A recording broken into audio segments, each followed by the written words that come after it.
This morning I would like to address the topic of spiritual elitism, a common affectation that weighs heavily on my Unitarian Universalist soul. I have wrestled long and deeply with this behavior because, full disclosure, there have been numerous occasions in the past in my life in which I have derived great intellectual and emotional satisfaction in attacking and destroying the clearly inferior spiritual beliefs sets of others. Let's face it, they deserved a good pounding. In fact, based upon my experience in many UU congregations, I would take that spiritual elitism is something of an occupational hazard of Unitarian Universalists everywhere. Because all too often we are all too comfortable in concluding that we are the smartest people in the room. I include myself with that attitude, and I don't like to feel it. Although we will explore the concept of spiritual elitism in great detail as we go along, let us consider for now that spiritual elitism is a firmly held conviction that my spiritual belief set is superior to yours, justifying anything anywhere on the continuum or spectrum from you deserve a strong reprimand for coming to the wrong spiritual conclusions, that is, you disagree with me, to that you deserve death and everlasting fire in the fiery bowels of hell. Admittedly, the latter is an extreme position, but there are, of course, those who cling to it tenaciously. I would also take the position that spiritual elitism is a sin. Yes, you heard me say sin. As we Unitarian Universalists can and do define sin, a deliberate transgression of a moral principle. And we have plenty of moral principles to transgress, 7 in total. I talked about these before. And the 3 that we're upholding today, I will now talk about in some greater detail. I will take the position that the sin of spiritual elitism violates the first principle, the inherent worth and dignity of every person, by elevating the value of my spiritual opinions over the value of those opinions held by others. I have demeaned their inherent worth. The third principle, acceptance of one another and encouragement to spiritual growth in our congregations. A spiritual opinion represents an attempt to understand one's place and purpose in the universe. The unsolicited, categorical rejection of the belief sets of another is discouraging to them and is the opposite of acceptance. As a side note, I'm a little disconcerted, not having ever noticed this before, at the 3 final words of this principle, in our congregations. This phrase is exclusionary and therefore elitist, not unlike God bless America, one of my personal favorites to get angry about. God obviously identifies a certain belief set to the exclusion of others, and why is it only America gets blessed? And why do we encourage spiritual growth in all congregations, everywhere? Fourth principle, a free and responsible search for truth and meaning. If I denigrate gratuitously the spiritual belief sets of others, I am not behaving in a responsible manner, and I am reducing their freedom to explore the truth along their own spiritual pathway. We encounter spiritual elitism along 3 primary channels. In no particular order of significance, the first of these is intra-denominational spiritual elitism, the belief that some people within a given congregation or church are more important than others because of their education or seniority or financial contributions. We're going to pay little attention to that this morning. This manifestation of spiritual elitism is limited primarily to cult organizations, and remember, cult organizations can be very, very large. The second channel for spiritual elitism is interdenominational elitism, the belief by many people that their particular denomination or belief set is superior to most, if not all, others. We will hear some quotes relevant to interdenominational elitism. And finally, there is personal spiritual elitism, the eagerness with which we judge our spiritual opinions to be superior to those of others or anyone else in the primary focus of this morning's presentation. When it comes to interdenominational elitism, I've always wondered, in so many places you can drive down the street and there's a church. And 100 yards farther on the other side, there's another church on the other side. And a church and a church and a church like hopscotch down the road. If I had the time and they would cooperate, I want to ask them, why do you need all these churches? With that stage set, I would like to offer some working definitions for your consideration. Elitism is the belief that certain persons or members of certain classes or groups deserve favored treatment by virtue of their perceived superiority, as in intellect, social status, or financial resources. For example, I have a considerable body of knowledge, therefore I deserve favored treatment because I'm an intellectual and more intelligent than those common uneducated people. For the record, I don't believe that. I know some stuff, yeah, but I don't think it sets me apart from everybody else. But some people feel that way. Elitism can cover a broad array of ubiquitous conditions, characteristics, and affiliations. The European invaders of North and South American continents, beginning in the 15th century, felt justified in slaughtering vast numbers of Native Americans and enslaving the survivors because they felt that their sense of European cultural, racial, and religious superiority entitled them to elitist treatment. The Nazi government in World War II felt justified in massacring millions of human beings, primarily Jews, because the Aryan racial profile of the German was, in their minds, far superior to the racial profiles of the Jews and other lesser beings. The Russian government recently flaunted its sense of elitism and entitlement by seizing the Crimea. Some more contemporary examples of elitism. How many of us have felt superior at one point or another to someone who was homeless, unemployed, mentally or physically challenged? I was in a situation once where I brought it to the attention of the people around me that I had been laid off. This one young lady with all the experience, I think she might have been as old as 20, said, I would never be laid off. I do my work. How many of us have felt superior because our house is more expensive than others, or our vehicle is newer or in better condition? A bumper sticker the other day. Y'all need some Jesus. I can't even say that without wanting to put a twang in it. Y'all need some Jesus. How do I begin to count the perspectives in which that claim is elitist? I'll leave that to your doing. Some other examples of elitism from everyday life. Some of these are my personal favorites, and I'm working very hard not to be angry over them. People who turn or change lanes without signaling. They should, no. Oh, I said I would control myself. God, I hate that. Motorcycle and other drivers who weave in and out of traffic at high speed. I'm a motorcycle rider. I try to be a responsible citizen. People who park in no parking zones, even fire zones, just so that they don't have to park with the rest of us, lower people. People who insist on using their cell phones in the theater, even after they've been asked politely 6 times to refrain from cell phone use. And as we all know, this can be kind of dangerous to use your cell phone in the theater. All elitist behavior, all behavior that says my life is more important than yours. Does anyone have a personal favorite example they'd like to add about elitist behavior? Anybody have a personal example of someone behaving in a way that says they're more important than you are? Oh, come on, why don't we say any of these things? Man. Reese Witherspoon and her comments to the police when she got stopped. What was that comment? Do you know who I am? Do you know who I am? I'm an important actress and therefore I can do whatever I want. She did apologize later. As well she should. Anyone else? Now let us continue this track by developing a good working definition for spirituality. Before working with spirituality, however, we need to accept a sense of the word spirit. Many would be satisfied with the definition of spirit as that vital principle or animating force within living beings or incorporeal consciousness. Many of you know, now the rest of you will know, I'm a teacher. I teach SAT preparation classes. And there's no part of the preparation class that I enjoy more than asking them if they believe in God. And most cases they say they do. And I tell them, well, I don't. And tomorrow, because I teach it on a Saturday, and tomorrow I'm going to church. And their jaws drop. How can you go to church if you don't believe in God? They find that very, very difficult to reconcile. Spirituality presents more of a challenge.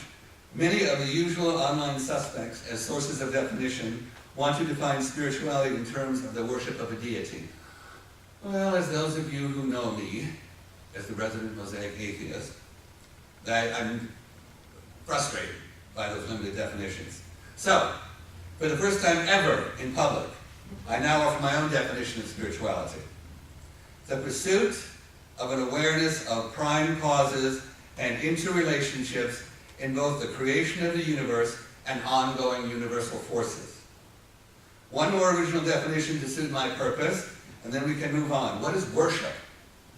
Worship is the free and open expression of wonderment and mystery at the majesty of the universe. Others within our circle of acquaintances, past and present, have defined worship as shaping what is worthy within us. These definitions allow me personally to be spiritual through my worship practices without feeling hypocritical. Now that we have established our working definitions, we shall continue with our exploration of the topic of spiritual elitism. There are an estimated 4,200 religions throughout the world. 4,200 religions. Now, to put that in some perspective, I'm now going to proceed to list all of them by number of adherents. Oh, I don't think I can do that. No. So what I'm going to do is limit myself to the top 12, or maybe even the top 6. Number of adherents. The number one religion in terms of followers in the world would be Islam. Christianity. Christianity coming in at 2 billion. Coming in at a very, now remember these numbers are controversial. And this is just one definitive source. Coming in second would be Islam at 1.3 billion. And as I understand it, Islam is one of the fastest growing religions in the world. Third, kind of surprising perhaps, Hinduism at 900 million. And the fourth one, this would make our frequent speaker, Sensei, or Solomon, happy. Buddhism at 360 million. And the last one, ever popular favorite, Sikhism at 23 million. Judaism comes in 6th. There are a bunch of others, but they all get smaller and smaller. They didn't list Unitarian Universalism as one of them, the largest. Who knows why? The list accounts for almost 5 billion of the more than 7 billion people on the planet. This is more than 70% of humanity. And the majority of the adherents for these religious denominations all believe in a supreme being. So you would think that would give us some common ground, lest those who do believe in a supreme being start tormenting and persecuting those of us who don't, like yours truly. Sadly, we don't seem to find much common ground in the belief in a superior being, however. At its most fundamental level, spiritual elitism holds that since my beliefs are superior to yours, I am entitled to certain behaviors or rewards to which you are not entitled because of your inferior beliefs. The least of these entitled behaviors for the elitist is smugness. But unfortunately, the behaviors growing out of elitism are usually far darker than the merely obnoxious, such as smugness. For many of these world religions, differences in belief sets come down to differences in belief about prime causes for the creation of the universe or God. So what would the elite, those who have accepted the orthodoxy of any particular theological group, what would they do with the unbelievers, the infidels, clearly the non-elite? There are many passages in religious documents, sacred religious documents, such as the Bible, relevant to the treatment of non-believers. Perhaps highest of them, perhaps first and the most prominent, is kill them. But thou shalt surely kill him, and thine hand shall be upon him to put him to death, and afterwards the hand of all the people, and thou shalt stone him with stones, that he die. Deuteronomy 13, 6 through 10. On a somewhat more accommodating note, there are also passages that say, shun them. Be ye not unequally yoked together with unbelievers. For what fellowship hath righteousness and unrighteousness? And what communion hath light and darkness? And what concord hath Christ with Belial? And what part he that believeth with an infidel? Wherefore come out from among them, and be ye separate, saith the Lord. 2 Corinthians 6:14 through 17. Well, that's clearly an improvement over being stoned to death. And in all fairness, there are passages that espouse Love and be kind to them. Love thy neighbor as thyself. Leviticus 19:18. Matthew 22:39, and a bunch of other references all have that same thought. Love thy neighbor as thyself, and love your enemies. Matthew 5:44, and a reference in Luke as well. Whatsoever ye would that men do to you, do you even unto them. Matthew 7:12. So there is something of a balanced perspective there. Although I do have to add that you certainly may have your own experience here, but every once in a while I love letters to the editor. I love letters to the editor. And when I read in the Beacon, there's a really, really conservative columnist and a really, really liberal columnist. I know I'm going to agree with the liberal columnist, so I always read the conservative columnist first because he's going to piss me off. And then get circulation. It's good for cardio. It's good cardio exercise.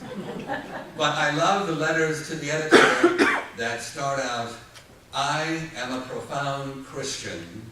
I'm a confirmed Christian. I'm a lifelong Christian, and I really hate fill in the blank. And we should do something about it. Now, I don't want to be unbalanced here. It's too late for that. I've never seen a letter that says, I'm a confirmed Muslim, or I'm a confirmed Buddhist, or a confirmed Sikh, and I really despise and want the following fill in the blank killed. Only Christians seem to do that. If you've got an example to the contrary, please tell me. And here are some passages from the Quran about dealing with non-believers. And kill them wherever you find them, and turn them out from where they have turned you out.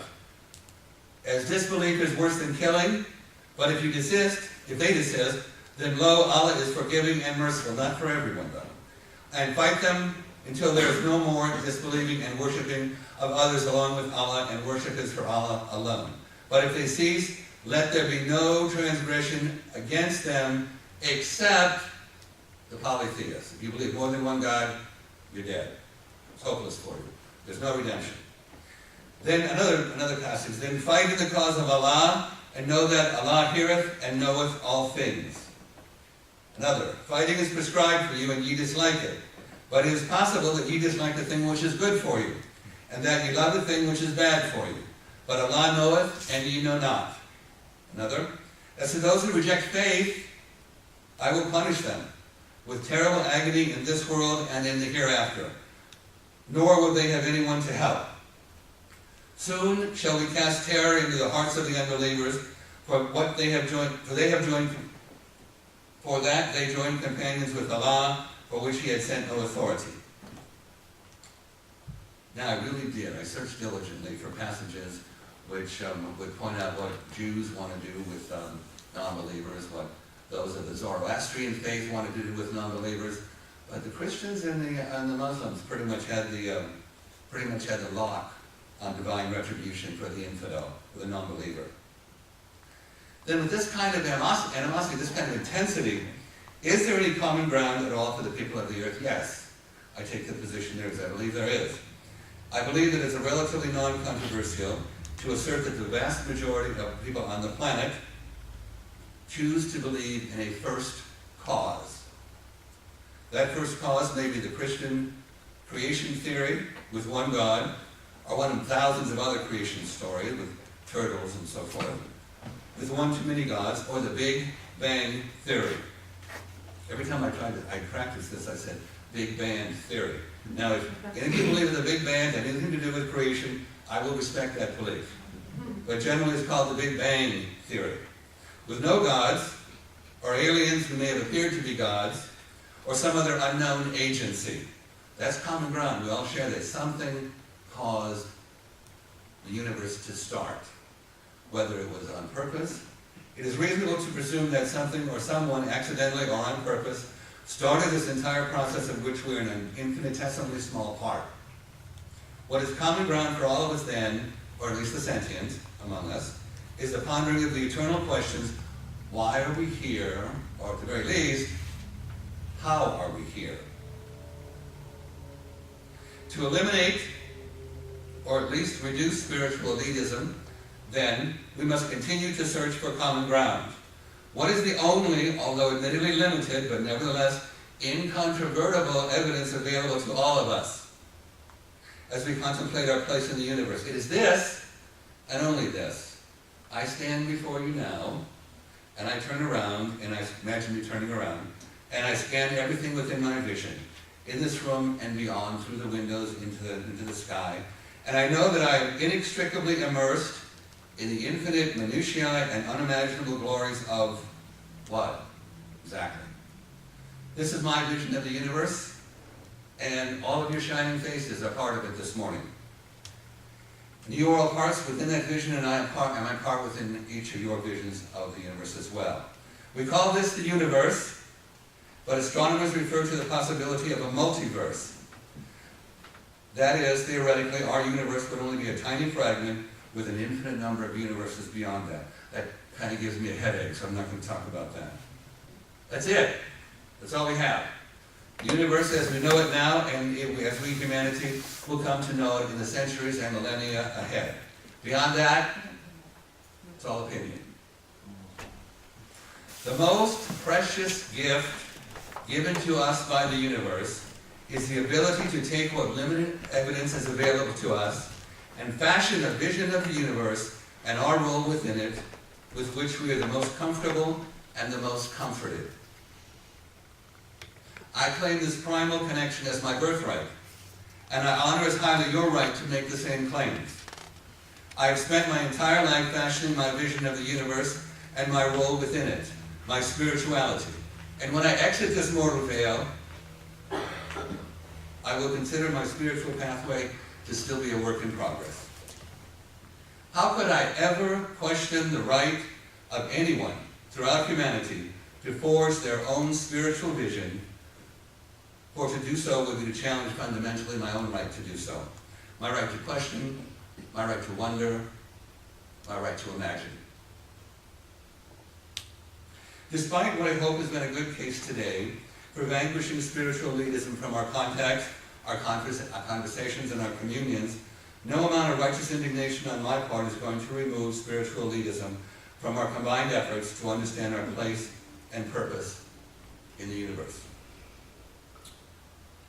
I'm one of 4 siblings. Right now I have 2 warring brothers. One of them was very generous financially and supportive of the other. He is very angry at the recipient of his generosity because he does not feel that the recipient has been A, appropriately grateful, and 2, has engaged in behavior with this given money that's inappropriate for someone who wasn't spending their own money. Now, the brother who's very angry has sent a couple letters to the other brother telling him not only what scum he is, but giving him a detailed listing of why he is scum.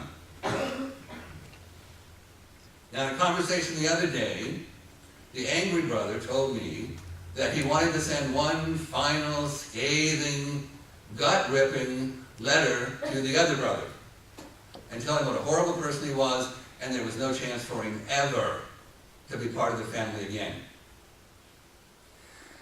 And when he said that, I was reminded of the message that we've gotten in this very room from Sensei Morris Sullivan, avowed, and from others as well, about on those occasions when you have something negative to say, there's a few things you should ponder first.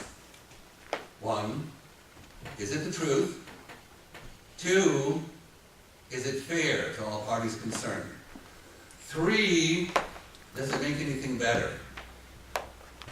And I brought those to the attention of my brother and said to him, I'm sure you'll do the right thing. And he laughed and said, wait, you're trying to trick me, aren't you? The only time I make an exception for that test is when my significant other asks me the eternal question, does this outfit make me look fatter than the other outfit? At that point in time, truth and fairness go out the window, and I pretend to lose consciousness, and by the time I recover, hopefully my significant other has forgotten the question. I'm not going to change the world today with this address. What I can do is commit to refrain from participating in that soul-destroying, divisive spiritual elitism that erodes so many of our opportunities for mutual respect, harmony, and peaceful relations throughout the world. What I can do is make that commitment And I do.